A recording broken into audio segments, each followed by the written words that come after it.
8 বছর ধরে যে মেয়েটা আমার বাসায় কাজ করতো সেদিন হঠাৎ বললো সে আর থাকবে না, কিন্তু যাওয়ার আগে সে যা করলো সেটা আমার পুরো জীবনটাই উল্টে দিল। সে আমার হাতে একটা মোটা খাম ধরিয়ে দিল। ভেতরে গুনে দেখি এই 8 বছরে আমি তাকে যত টাকা দিয়েছি সবগুলো টাকাই ওখানে আছে, একটা টাকাও কম না। আমি অবাক হয়ে তাকিয়েছিলাম। সে নিচু গলায় বললো, আপা আমি আপনার ঋণ নিয়ে থাকতে চাই না, কিন্তু একটা কথা না বলে গেলে আমার বুকটা পুড়বে। আপনাদের বড় বেডরুমের আলমারির একেবারে ভেতরে যে দরজা, ওটা পেরেক মারা না, ওটা খোলা যায়। আমি কিছু বলার আগে সে ব্যাগ তুলে চলে গেল। আমি দাঁড়িয়েই রইলাম। কথাটা মাথার ভেতর ঘুরতে লাগলো। আমার সেই আলমারিটা পুরো দেওয়াল জুড়ে বানানো হয়েছে 6টা দরজা। সবচেয়ে শেষের দরজাটা রাশেদের কাপড়ের জন্য। ওই জায়গাটার পেছনে একটা কাঠের বোর্ড আছে। এটা আমি জানি। 2 বছর আগে একবার নড়াতে গিয়েছিলাম। রাশেদ তখন বলেছিল ওটা কখনো নড়াবে না, কারণ আলমারিটা ধরে রাখার জন্য ওখানে পেরেক মারা আছে। তারপর আর হাত দিইনি ওটাতে আমি। কিন্তু আজ কথাটা মনে হতেই বুকের ভেতর কেমন একটা সন্দেহ জন্ম নিল। তারপর আমি আলমারিটার সামনে গেলাম। সেখানে গিয়ে নিচে বসে ভালো করে দেখলাম পেরেক তো সত্যিই নেই, বরং একটা ছোট চাপা বোতাম আছে সেখানে। আমি হাত দিয়ে চাপ দিতেই কাঠটা সরে গেল। ভেতরে একটা কালো চামড়ার ব্যাগ। আমার হাত তখন কাঁপছিল। তারপরও খুললাম। প্রথমে একটা মোবাইল ফোন পেলাম। পাসওয়ার্ড চাইলো। রাশেদের জন্মদিন দিলাম, সেটা ভুল। আমাদের বিয়ের তারিখ দিলাম, সেটাও ভুল। হঠাৎ মনে পড়লো রাশেদ একদিন বলেছিল যে একটা তারিখ আছে খুব স্পেশাল। আমি সেটা টাইপ করলাম। ফোনটাও খুলে গেল। আমার বুকের ভেতর ধপ করে উঠলো। আমি সরাসরি হোয়াটসঅ্যাপে ঢুকলাম। একটা মাত্র চ্যাট, উপরে পিন করা আছে, নাম লেখা প্রাণ। শেষ মেসেজ গত রাত 11টার সময় এসেছে। সেখানে লেখা আছে, শুনো আমার ছেলে আজ প্রথম বাবা বলেছে, তুমি আসবা না? সাথে 15 সেকেন্ডের একটা ভিডিও। আমি ভিডিওটা চালালাম। একটা 3 বছরের ছোট ছেলে নীল জামা পরে হাসতে হাসতে বলছে, বাবা ওটা আমার বাসা না। আমার চোখ ঝাপসা হয়ে গেল এগুলো দেখে। আমাদের বিয়ের 8 বছর, আমাদের কোনো সন্তান হয়নি। ডাক্তার বলেছে আমি ঠিক আছি, কিন্তু রাশেদ কখনো পরীক্ষা করাতে রাজি হয়নি। তারপর আমি হোয়াটসঅ্যাপের চ্যাটগুলো স্ক্রল করতে লাগলাম। 3 বছরের বেশি সময়ের কথা। প্রতিদিনই কথা হতো, প্রতিদিনই। সেখানে লেখা ছিল, তুমি আসবা না? আমি অপেক্ষা করছি। ছেলেটার অনেক জ্বর। রাশেদের উত্তরগুলো ছিল একদম ঠান্ডা, যেমন আজ আমি পারবো না, কাল আসবো, ছেলেটাকে ওষুধ খাওয়াও। কখনো কখনো আবার লিখেছে যে আর মাত্র 2 বছরের অপেক্ষা, সব তোমার নামে করে দেবো। আমার হাত তখন ঠান্ডা হয়ে যাচ্ছিল। ব্যাগের ভেতর আরো কিছু কাগজ ছিল। একটা ফ্ল্যাটের চুক্তি, ঢাকার একটা অভিজাত এলাকায় 1300 স্কয়ার ফিট একটা ফ্ল্যাট, মালিকের নাম সাবিহা।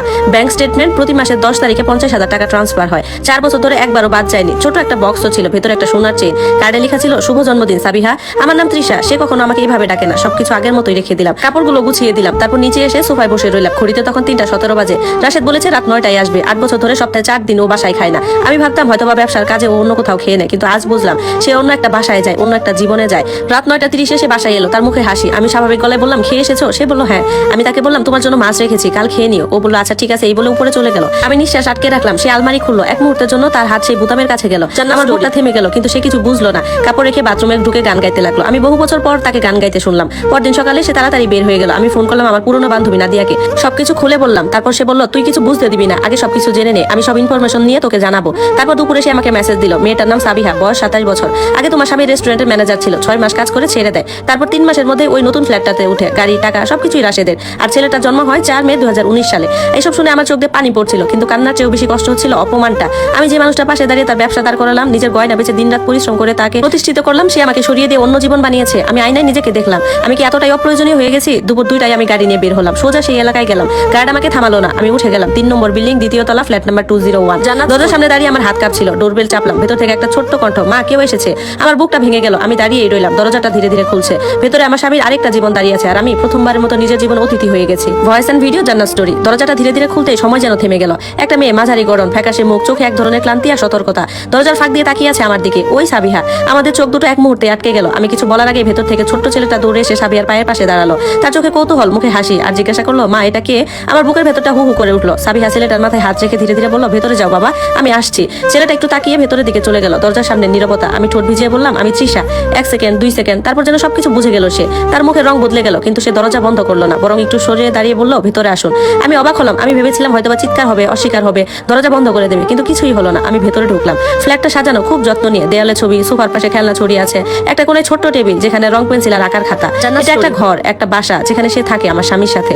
আমার চোখ নিজে থেকে ঘুরে ঘুরে সবকিছু দেখছিল। হঠাৎ একটা ছবি চোখে পড়লো, রাশেদ, সাবিহা, আর মাঝখানে সেই ছোট্ট ছেলেটা। 3 জনের হাসি, একটা সম্পূর্ণ পরিবারের মতো। আমি দৃষ্টি সরিয়ে নিলাম। সাবিহা পানি এনে সামনে রাখলো। তার হাত কাঁপছিল আমার মতোই। আমি গ্লাসটা ধরলাম, কিন্তু খেলাম না। কিছুক্ষণ চুপ থেকে আমি বললাম, কতদিন? সে মাথা নিচু করে বলল, 4 বছর। আমার বুকের ভেতরটা যেন কেউ মুঠো করে চেপে ধরলো।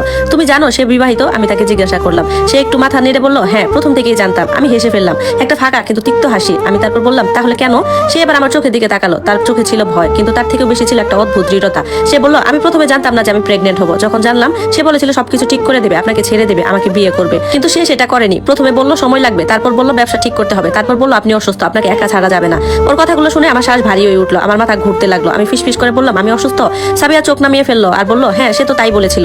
আমি আর ধরে রাখতে পারলাম নিজেকে। আমার হাসি আর কান্না একসাথে বেরিয়ে এলো। আনমনে নিজে থেকেই ভাবতে লাগলাম, সে তো আমাকে কখনো ডাক্তার দেখাতেই নিয়ে যায়নি, কখনো নিজে টেস্টও করায়নি, আর বাইরে বলে আমি অসুস্থ। ঘরে বাতাস হঠাৎ ভারী হয়ে উঠলো। ভেতর থেকে আয়ানের হাসির শব্দ আসছিল। ও কিছুই জানে না। আমি ধীরে ধীরে বললাম, ছেলেটার নাম আয়া। সাবিহা মাথা নাড়ালো। আমি আবার জিজ্ঞাসা করলাম, সে কি জানে জানে তার বাবাকে? সাবিহা এবার কিছু বললো না, এই নীরবতাটাই তার উত্তর ছিল। আমি উঠে দাঁড়ালাম। আমার মনে হচ্ছিল আমি আর এক মুহূর্ত ওইখানে থাকলে ভেঙে পড়বো। দরজার দিকে হাঁটতে হাঁটতে হঠাৎ থেমে গেলাম, পেছনের দিকে একবার ফিরে তাকালাম, আর মনের অজান্তে একটা প্রশ্ন বের হয়ে গেল, তুমি কি সুখী? সাবিহা চুপ করে রইল, তারপর ধীরে ধীরে বলল, আমি শান্তিতে থাকতে চাই, কিন্তু প্রতিদিন ভয় নিয়ে ঘুমাতে হয়। আমি মাথা নেড়ে দরজা খুলে বের হয়ে এলাম। লিফটে নামতে নামতে আমার মাথায় একটা কথাই ঘুরছিল, যে আমরা দুজনেই প্রতারিত, দুজনে অপেক্ষা করছি একজন মানুষের জন্য, যে কখনোই আমাদের কারোরই ছিল না। গাড়িতে বসে আমি আয়নায় নিজের মুখ দেখলাম। আজ প্রথমবার আমি নিজেকে নতুন ভাবে দেখলাম, একটা ভাঙা মানুষ হিসেবে না, বরং এমন একজন মানুষ হিসেবে যার সামনে এখন একটা সিদ্ধান্ত আছে। আমি ফোন বের করলাম, রাশেদের নামটা স্ক্রিনে ভেসে উঠলো। কল করলাম না, বরং একটা মেসেজ টাইপ করলাম। লিখলাম, আজ রাতে একটু বাসায় এসো তো, আগে আগে তোমার সাথে আমার কিছু গুরুত্বপূর্ণ কথা আছে। মেসেজটা সেন্ড করে আমি চোখ বন্ধ করলাম। আজ আর কোনো কান্না গেল না, কারণ আমি বুঝে গেছি এই গল্পটা শুধু বিশ্বাসঘাতকতার না, এটা আমার নিজের জীবনে আবার ফিরে আসা শুরু। রাতটা অনেক লম্বা হবে, আর এইবার আমি আর চুপ করে থাকবো না। ধন্যবাদ সবাইকে। গল্পটি কেমন লাগলো সবাই জানাবেন, আর এরকম সুন্দর সুন্দর গল্প পেতে চাইলে অবশ্যই সাথে থাকবেন। গল্পের পরবর্তী পার্ট আগামীকাল খুব তাড়াতাড়ি আপলোড করা হবে, আর প্রত্যেকটা পার্টি গল্পের কমেন্ট বক্সে দেওয়া থাকবে, সেখান থেকে সবাই দেখে নেবেন। ধন্যবাদ।